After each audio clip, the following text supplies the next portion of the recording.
আজকে শেষ রোজা, তার জন্য আজকে একটা বাজার থেকে একবারে আমি আজকে দেখে আনছি। আমার পছন্দ মতনই আজকে তরমুজটা কিনছি। আমার তরমুজ মানে আমার পছন্দ খুব একটা খারাপ না।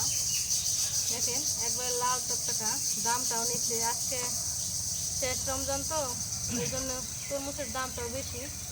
400 টাকা রাখছে তরমুজটার দাম।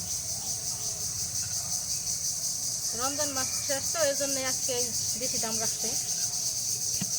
একবার দানা বেড়ে গেছে। দেখি আল্লাহ খুব ভালো হয়েছে। টাকা 400টা নিচ্ছে, ওইটা আর কি বড় কথা না। জিনিসটা যে আমি ভালো পাইছি এইটাই সবচেয়ে বড়, যে আমার মনের মতন তরমুজ পাইছি। ইনশাল্লাহ দেখে খুবই ভালো লাগতেছে, খাইতে ইনশাল্লাহ ভালোই লাগবে। তরমুজে তো তোমার মতো টকটকা দেখা যাইতেছে। তাই তোমার দেশের সাথে তরমুজের রঙের সাথে মিলে গেছে। এই জন্য তো দেখো আজকে ভালো আমার বিলে, এটা দেখো পছন্দ। ভিতরে থাকো কিন্তু কোষ কোষ বাইরে গেছে খাইতে, তাই না? হ্যাঁ ভালো তো, তার জন্য সেই জন্য কিন্তু বেটা দিবে চায় না, কয় 500 টাকা এরকম দিম না, তাই না?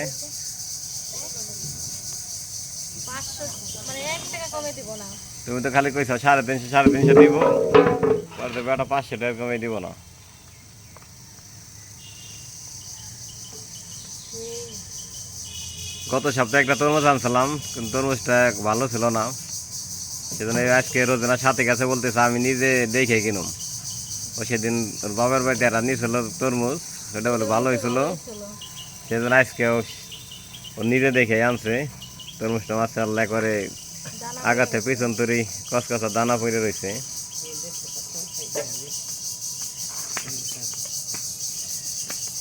কিরকম মা?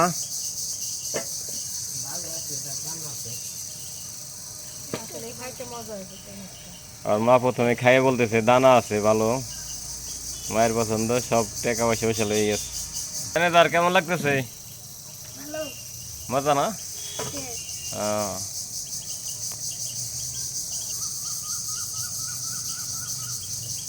তোমার মা আমি অনেক ভালো বাজার করে নেই, তোমার মা আমি বাজার করবো, ঠিক আছে? কালকে কিন্তু ঈদ মামা মনে রাখো। কে কালকে ইফতার করবে না?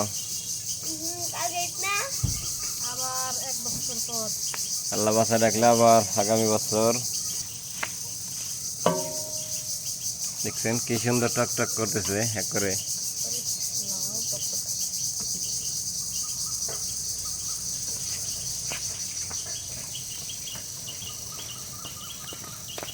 কেমন লাগছে শুনি?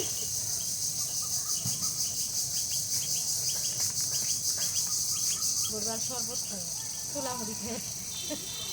শেষ রোজা আর এতই লাগবে না, পেঁয়াজে বাচ্চাও না। হ্যাঁ শেষ হয়ে দেখে আর বলা হয় না যে আমি